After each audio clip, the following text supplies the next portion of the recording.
So there's so many to share here, and today we're going to talk about. And first of all, before I get into it, I want to just reinforce again: when we talk about small business, we're talking about anywhere from 1 to 25 employees. Wait a minute.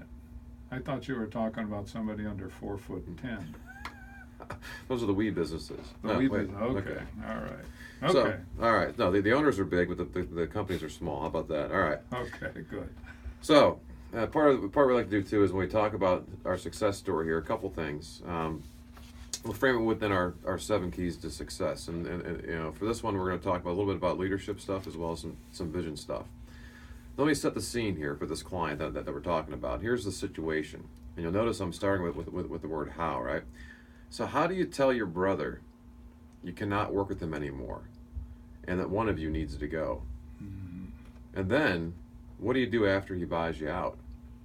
That was a fun client. That was how many years did we work with those guys? We worked together with them for probably about 2.5 or 3 years. You know, many of our relationships with our clients go on for years. Our most successful client we've been with going on 9 years, and the reason that is that they progress, and the changes that they're pondering with the how-to questions, we basically figure it out, and it takes a while. It certainly does take a while to change culture, to change attitudes, and it isn't a quick trip to the lawyer. It's a heck of a lot more than that. But No, and it's often the case that as it was with this client, we've been working with them about 6 months, maybe 8 months, and we've been seeing him every week. And the one brother came to Jack and I and said, "Hey, I can't do this anymore."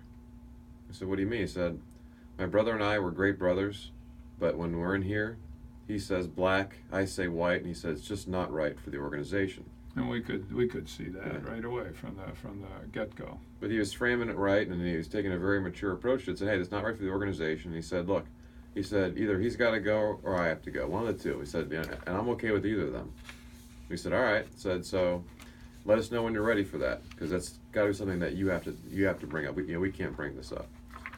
So we did a little role playing, got ready for it, and it was about 3 or 4 weeks later, he brought up in a meeting with his brother. Now his brother was totally caught off guard by this. You could tell by just the reaction. It's a very emotional discussion, as you can imagine. These were brothers and very good friends outside of work, and it was taking a strain on their relationship. And so he kind of dropped the bomb on his brother. Said, "Hey, here's the situation." He said, "Look, either you can buy me out, or I'm going to buy you out." And his brother decided to buy him out.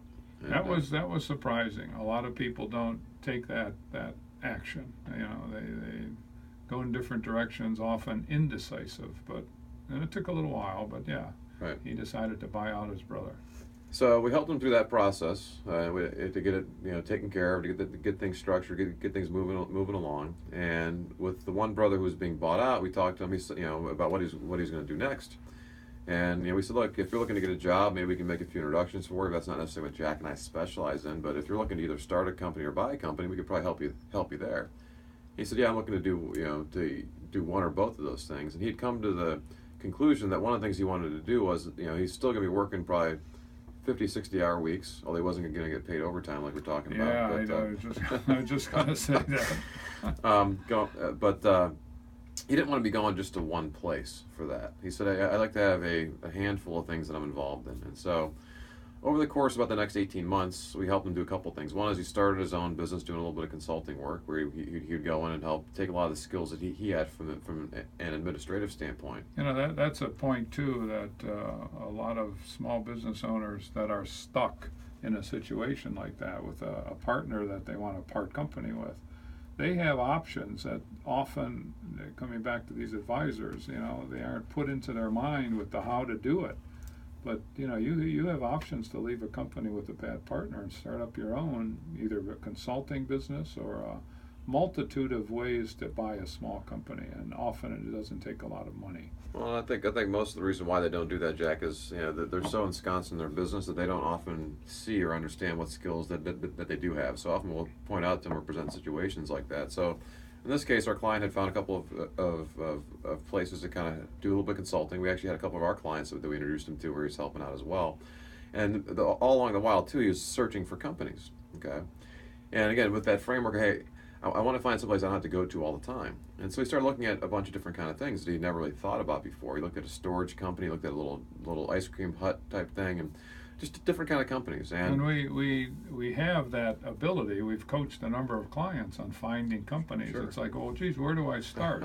Right. Well, we know where to start, and we know how to finish, and we know how to keep the stream going, because there are so many opportunities out there. It's unbelievable. Well, so this client, as he's searching around, turning over rocks, and he was able to narrow things down as he was kind of going through that process, he came across a company that does dental staffing. That's a company he wound up buying. Oh, wait, let me interrupt you again Sure. here, because usually when the advisors try to coach or help somebody buy a company, they're going to ask that person to list out the requirements that he's looking for. Right. And so somebody's going to ponder weeks about trying to, what do I want? Very hard decision to make, quite frankly. But it's almost a useless effort and totally a useless piece of paper, because you aren't going to find what you dream about in that fashion. And to Adam's point with this dental staffing company, nobody being Adam, I, and this client started out thinking that, hey, a dental staffing company might be the opportunity for you.